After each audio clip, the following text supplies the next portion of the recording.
dear future nursing officers, I welcome you all once again back to the Master Nursing classes. In this very important interview, we are going to discuss all the strategies which is followed by the All India rank number 52. So today here we have our NORCET 10 topper, Mr. Tayappa from Karnataka state. So he have achieved the tremendous and the very best rank in the NORCET 10 mains exam. And I welcome Mr. Tayappa to this very important interview session. He is our Master Nursing classes subscriber. So how our courses helped and how he have planned the everything to cover in a very best manner before the exam to achieve the great rank. We will discuss everything. First of all, I used to congratulate your huge and very best rank, Tayappa. So please do introduce yourself to all the Master Nursing classes students.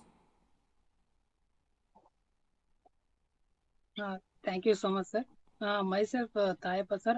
I am from Raichur district, sir. I completed my BSc nursing at I got Air India rank 52.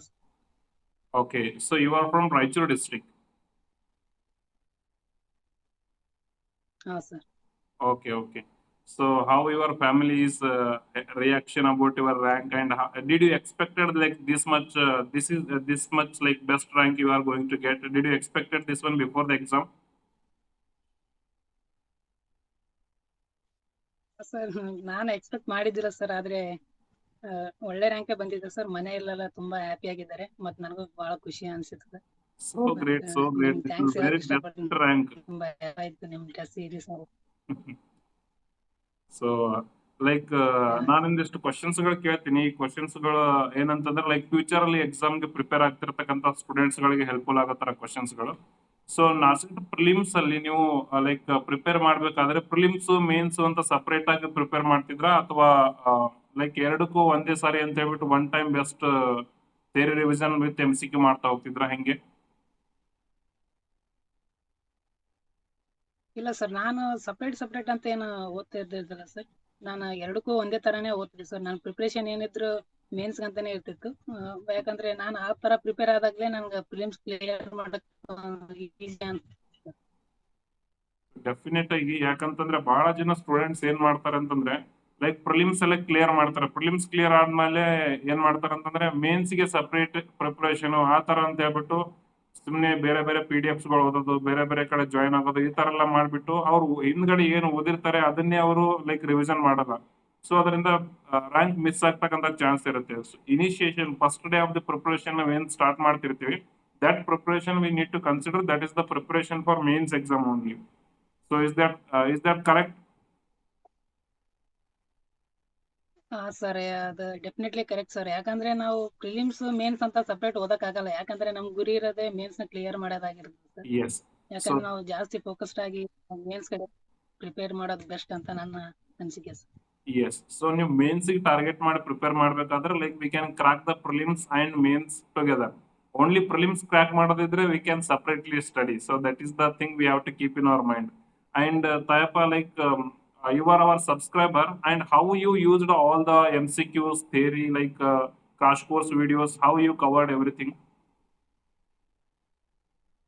Sir, ನಾನಂತೂ daily ನೀವು ಏನು live test series ಇರ್ತಿತ್ತಲ್ಲ, daily attend ಮಾಡ್ತಿದ್ದೆ. ಮತ್ತೆ topic wise ನೀವೇನು questions ಗಳು ಇರ್ತಿದ್ವಲ್ಲ ಅದನ್ನು attempt ಮಾಡ್ತಿದ್ದೆ. ಬಟ್ ಎಲ್ಲಾನು ಕವರ್ ಮಾಡಕ್ ಆಗ್ತಿದ್ದಿಲ್ಲ ನಂಗೆ ಟಾಪಿಕ್ ವೈಸ್. ನನ್ಗೆ ಯಾವ್ದು ಏನ್ ಅನ್ಸುತ್ತಲ್ಲ, ನನ್ಗೆ ಯಾವ್ದು ಡಿಫಿಕಲ್ಟ್ ಅನ್ಸುತ್ತಲ್ಲ ಅದನ್ನ ಕವರ್ ಮಾಡ್ತಿದ್ದೆ. ಓಕೆ. ಸೊ ಟಾಪಿಕ್ ವೈಸ್ ಇಂದ ನೀವು ಎಲ್ಲಾರು ಕ್ವಶನ್ಸ್ ಪ್ರಾಕ್ಟೀಸ್ ಮಾಡಿಲ್ಲ, ಬಟ್ ನಿಮ್ಗೆ ಯಾವ್ದು ಟಾಪಿಕ್ ಡಿಫಿಕಲ್ಟ್ ಇದೆ, ನಿಮ್ಗೆ ಯಾವ್ದು ಕಡಿಮೆ ಲೈಕ್ ಇಲ್ಲಿ ನನ್ನ ಸ್ಕೋರ್ ಮಿಸ್ ಆಗ್ಬೋದು ಅನ್ಸುತ್ತೆ ಅಂತ ಟಾಪಿಕ್ ಗಳನ್ನ ಚೂಸ್ ಮಾಡ್ಕೊಂಡು ಅದೆಲ್ಲ ಪರ್ಫೆಕ್ಟ್ ಆಗಿ ನೀವು ಬಿಫೋರ್ ಎಕ್ಸಾಮ್ ಕವರ್ ಮಾಡಿದಿರಿ ಎಲ್ಲಾನು, right? Yes sir. So very great. And like theory MCQ ಅಂತ ಸಪರೇಟ್ ಆಗಿ ಸ್ಟಡಿ ಮಾಡ್ತಿದ್ರಾ, ಅಥವಾ ಮಾರ್ನಿಂಗ್ ಥಿಯರಿ ಓದ್ಬಿಟ್ಟು ಈವ್ನಿಂಗ್ MCQ ಹೆಂಗ್ ತಗೊಂಡ್ ಹೋಗ್ತಿದ್ರಿ ಥಿಯರಿ ಪ್ಲಸ್ MCQ ಜೊತೆಗೆ? ಸರ್, ನನ್ಗೆ ಇನಿಷಿಯಲಿ ನಾನು ಥಿಯರಿ ಮತ್ತೆ MCQ ಅಂತ ಎರಡು ಒಟ್ಟಿಗೆ ಮಾಡಕ್ ಆಗ್ತಿದ್ದಿಲ್ಲ ಸರ್. ನಾನು ಮೇನ್ ಆಗಿ ನನಗೆ ಸಿಲೆಬಸ್ ಕವರ್ ಮಾಡೋದು ನಂಗೆ ಸ್ವಲ್ಪ ಇಂಪಾರ್ಟೆಂಟ್ ಆಗಿತ್ತು. ಅದಕ್ಕೆ ಸಿಲೆಬಸ್ ಕವರ್ ಮಾಡ್ತಿದ್ದೆ ಸರ್. ಜೊತೆಗೆ MCQನು ಬಿಡಿಸ್ತಿದ್ದೆ. ನಿಮ್ ಸಂಡೇ ಟೆಸ್ಟ್ ಸೀರೀಸ್ ಎಲ್ಲ ಬರ್ತಿದ್ವಲ್ಲ ಇನಿಷಿಯಲಿ, ಅವಾಗ ಅದಾದ್ಮೇಲೆ ನಾನು ಫಸ್ಟ್ ಫಿಲಿಮ್ಸ್ ಮುಗಿದ್ಮೇಲೆ ನಂದು ಆಗ್ಲಿಲ್ಲ ಆಕ್ಚುಲಿ. ಸೆಕೆಂಡ್ ಅಟೆಂಪ್ಟ್ಗೆ ನಾನು MCQ ವಿತ್ ಥಿಯರಿ ಎರಡು ಒಟ್ಟಿಗೆ ಸ್ಟಾರ್ಟ್ ಮಾಡಿ. Well done. ಸೊ ಇವಾಗ ಲೈಕ್ ಫಸ್ಟ್ ಅಟೆಂಪ್ಟ್ ಕ್ಲಿಯರ್ ಆಗ್ಲಿಲ್ಲ ಅಂತ ಹೇಳಿದ್ರಲ್ಲ, ಸೊ ಎಷ್ಟು ಪರ್ಸೆಂಟೇಜ್ ಎಲ್ಲ ಬಂದಿತ್ತು ಅದ್ರ ಫಸ್ಟ್ ಅಲ್ಲಿ? ನಿಯರ್ ಟು ಸರ್ ನಂದು ಇದ್ರ ಅಥವಾ ಬಹಳ ಡಿಫರೆನ್ಸ್ ಇತ್ತಾ? ಹಾ ಸರ್, ನಿಯರ್ ಇತ್ತು ಸರ್. ನಂದು SC ಕ್ಯಾಟಗರಿ ಇರೋದ್ರಿಂದ 73% ಏನೋ ಇತ್ತು ಸರ್. ಬಟ್ ನಂದು 70% ಆಗಿತ್ತು, ಸೊ ಅದಕ್ಕೆ ಆಗ್ಲಿಲ್ಲ ಸರ್. ಬಟ್ ನೆಕ್ಸ್ಟ್ ಅಟೆಂಪ್ಟ್ ನಲ್ಲಿ ಮಾಡಿ. ನಾರ್ಸೆಟ್ 10 ಪ್ರಿಲಿಮ್ಸ್ ಅಲ್ಲಿ ಎಷ್ಟು ಪರ್ಸೆಂಟೇಜ್ ಬಂತು ನಿಮ್ದು? ನಾರ್ಸೆಟ್ 10 ಅಲ್ಲಿ ನಂದು 98% ಬಂತು sir. That is the huge difference which made like in your preparation. 74, 75 just qualified try ಮಾಡಿದ್ ನೀವು, ನಿಮ್ದು ಎಫರ್ಟ್ ನಿಮ್ಗೆ ಎಲ್ಲಿವರೆಗೂ ತಗೊಂಡೋಗಿದೆ ಅಂತಂದ್ರೆ ಲೈಕ್ ಮೋರ್ ದೆನ್ ಲೈಕ್ ಎಷ್ಟು ರಿಕ್ವೈರ್ಡ್ ಇದೆ ಅದಕ್ಕಿಂತ ನೀವು ಜಾಸ್ತಿನೇ ಲೈಕ್ ಸ್ಕೋರ್ ಮಾಡಿದಾರ. That is very best. And like mains ಅಲ್ಲಿ ಎಷ್ಟು ನೆಗೆಟಿವ್ ಆಗಿದೆ, ಎಷ್ಟು ಲೈಕ್ ಕರೆಕ್ಟ್ ಆನ್ಸರ್ ಆಗಿದೆ ನಿಮ್ದು? ಸರ್ ನಾನು 154 ಅಟೆಂಪ್ಟ್ ಮಾಡಿದ್ದೆ ಸರ್. ಅದರಲ್ಲಿ 135 ಕರೆಕ್ಟ್ ಆಗಿದ್ದು, 90 ರಾಂಗ್ ಆಗಿದ್ದು. 19 ರಾಂಗ್ ಆಗಿದೆ, ಉಳಿದಿದೆಲ್ಲ ಕರೆಕ್ಟ್. 154. 154. ಓಕೆ.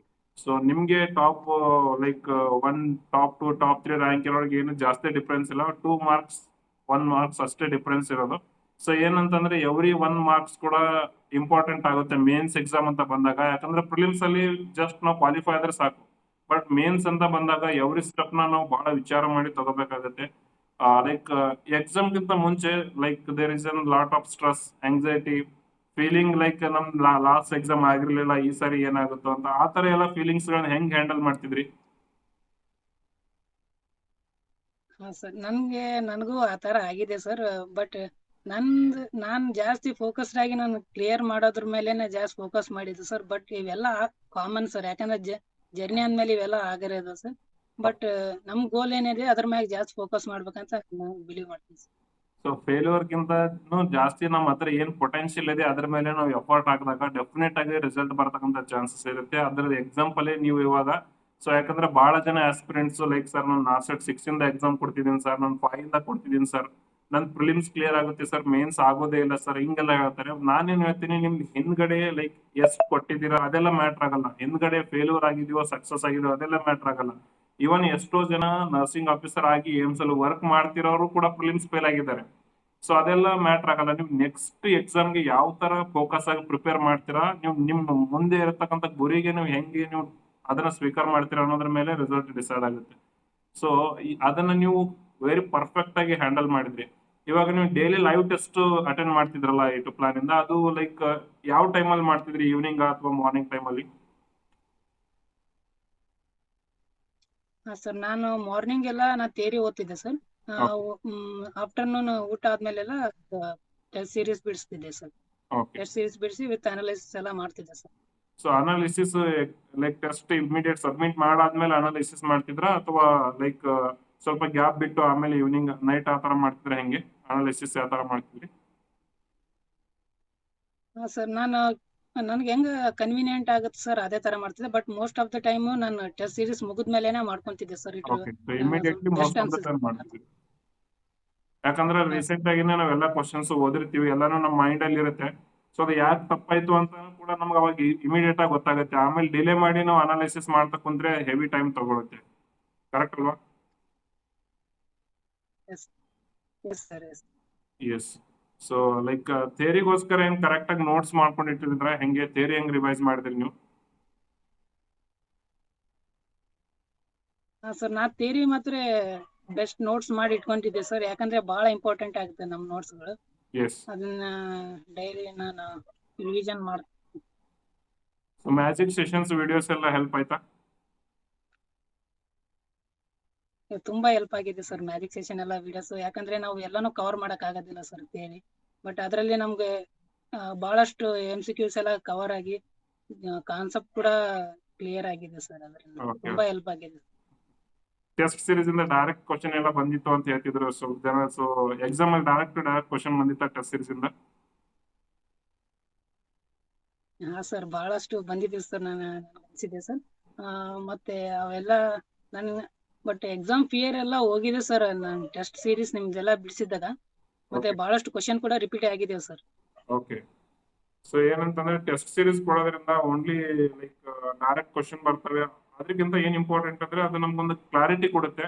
ಮತ್ತೆ ಏನಂತಂದ್ರೆ like exam fear, anxiety, exam ಅಲ್ಲಿ ಏನ್ ಮಾಡ್ಬೇಕು ಅನ್ನೋದ್ರ ಕಂಪ್ಲೀಟ್ ಕ್ಯಾಲ್ಕುಲೇಷನ್ ಸಿಗುತ್ತೆ ನಮಗೊಂದು 10, 15, 20, 30 ಈ ತರ ಟೆಸ್ಟ್ ಬಿಡಿಸ್ಕೊಂಡು ಹೋದ್ರೆ ನಾವು ಎಕ್ಸಾಮ್ ಹಾಲಲ್ಲಿ ಕುಂತ ಎಕ್ಸಾಕ್ಟ್ ಆಗಿ ಏನ್ ಮಾಡ್ಬೇಕು ಅನ್ನೋದು ಕಂಪ್ಲೀಟ್ ಕ್ಲಾರಿಟಿ ಸಿಗೋದು ನಮ್ಗೆ ಟೆಸ್ಟ್ ಸೀರೀಸ್ ಬಿಡಿಸಿದಾಗ ಮಾತ್ರ. ಸೊ ಅದನ್ನ ನೀವು ವೆರಿ ಪರ್ಫೆಕ್ಟ್ ಆಗಿ ಹ್ಯಾಂಡಲ್ ಮಾಡ್ತಾ ಹೋಗಿದ್ರಿ. We are very happy about your result and we are very happy about your rank, and I'm so grateful you joined the master nursing classes, test series and classes. And ಎಲ್ಲಿ join ಆಗಕ್ಕೆ plan ಮಾಡ್ತಿದ್ದೀರಾ? ಕರ್ನಾಟಕದಲ್ಲ ಅಥವಾ AIIMS join ಆಗ್ತೀರಾ ಹೆಂಗೆ? Sir ನಾನು ಕರ್ನಾಟಕದಲ್ಲೇ ಆಗ್ಬೇಕಂತ decide ಮಾಡ್ಬೇಕು. ಓಕೆ, ಸೊ ESIC ಪ್ಲಾನ್ ಮಾಡ್ತಿದ್ರಾ? ಹಾ ಸರ್, ESIC ಹಾಕ್ಬೇಕಂತಿದೆ ಮಾಡಿ ಸರ್. ಮಾಡಿ, ESIC ಚೆನ್ನಾಗಿದೆ.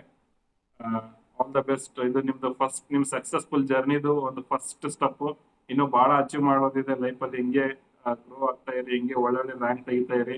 ಹಂಗೆ ಎಕ್ಸ್ಪೀರಿಯನ್ಸ್ ಎಲ್ಲ ಆದ್ಮೇಲೆ SN ಎಕ್ಸಾಮ್ ಕೂಡ ಬರೀರಿ. ಅದರಲ್ಲೂ ಗ್ರೇಟ್ ಸಕ್ಸಸ್ ಸಿಗ್ಲಿ ನಿಮ್ಗೆ. So all the best to you and I hope your entire family, your teachers who like ನಿಮ್ಗೆಲ್ಲ ಕಾಲೇಜ್ ಆಫ್ ನರ್ಸಿಂಗ್ ಅನ್ನ ಯಾರು ಕಲ್ಸಿದ್ರೆ ಎಲ್ಲರೂ ನಿಮ್ ರ್ಯಾಂಕ್ ಬಗ್ಗೆ ಖುಷಿಯಾಗಿದ್ದಾರೆ ಅನ್ಕೋತೀನಿ. ಸೊ ಎಲ್ರಿಗೂ ಒಂದ್ಸಾರಿ ಥ್ಯಾಂಕ್ಸ್ ಹೇಳಿ ಕಾಲ್ ಮಾಡಿ. ನಿಮ್ ಟೀಚರ್ಸ್ ಗಳಾಗಿರ್ಬೋದು, ಕಾಲೇಜ್ ಆಫ್ ನರ್ಸಿಂಗ್ ಅವರಿಗೆ ಆಗಿರ್ಬೋದು, ಅಲ್ಲಿಗೆಲ್ಲ ಹೋಗಿ ಒಂದ್ಸಾರಿ ವಿಸಿಟ್ ಮಾಡಿ.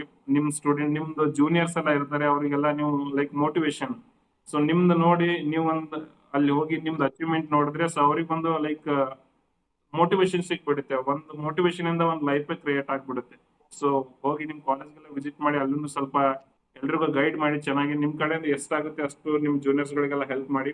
So thank you so much for joining us. And ಏನ್ ಫೈನಲ್ ಆಗಿ ಒಂದು ವರ್ಡ್ ಏನ್ ಹೇಳಕ್ ಇಷ್ಟಪಡ್ತೀರಾ ನೆಕ್ಸ್ಟ್ ನಾರ್ಸೆಟಿಗೆ ಪ್ರಿಪೇರ್ ಆಗ್ತಿರ್ತಕ್ಕಂಥ ಅಭ್ಯರ್ಥಿಗಳಿಗೆ? ಸರ್ ನಾನೇನ್ ಹೇಳಕ್ ಇಷ್ಟಪಡ್ತೀನಿ ಅಂದ್ರೆ ಸರ್, ಬಟ್ ನಿಮ್ ಪ್ಲಾನ್ಸ್ ಮತ್ತೆ ನೀವ್ ಏನ್ ಪ್ರಿಪೇರ್ ಆಗ್ತಿದ್ದೀರಾ ಅದ್ರ ಮೇಲೆ ನೀವು ಟ್ರಸ್ಟೆಡ್ ಆಗಿರಿ, ಫೋಕಸ್ಡ್ ಆಗಿರಿ, ಡಿಸಿಪ್ಲಿನ್ ಮೇಂಟೈನ್ ಮಾಡಿ ಅಂತ ಹೇಳಕ್ ಇಷ್ಟಪಡ್ತೀನಿ ಸರ್. ಸೊ ಒಂದು ಸೋರ್ಸ್ ಬಗ್ಗೆ ಕರೆಕ್ಟ್ ಆಗಿ ಫೋಕಸ್ಡ್ ಆಗಿದ್ಬಿಟ್ಟು ಡಿಸಿಪ್ಲಿನ್ ಮೇಂಟೈನ್ ಮಾಡಿ ಎವ್ರಿ ಡೇನ ನಾವು ವರ್ಕ್ ಮಾಡಿದ್ರೆ ಡೆಫಿನೆಟ್ ಆಗಿ ಸಕ್ಸಸ್ ಸಿಗುತ್ತೆ. ಅದ್ರ ಎಕ್ಸಾಂಪಲ್ ನಿಮ್ ಮುಂದೆ ಆಲ್ ಇಂಡಿಯಾ ರ್ಯಾಂಕ್ ನಂಬರ್ 52 ಇದ್ದಾರೆ. So any help any time, like you can contact Master Nursing Classes and you can take help from our toppers also. And thank you for sharing your words with us. Good luck to your future. Bye bye. Thank you, sir. Thank you so much.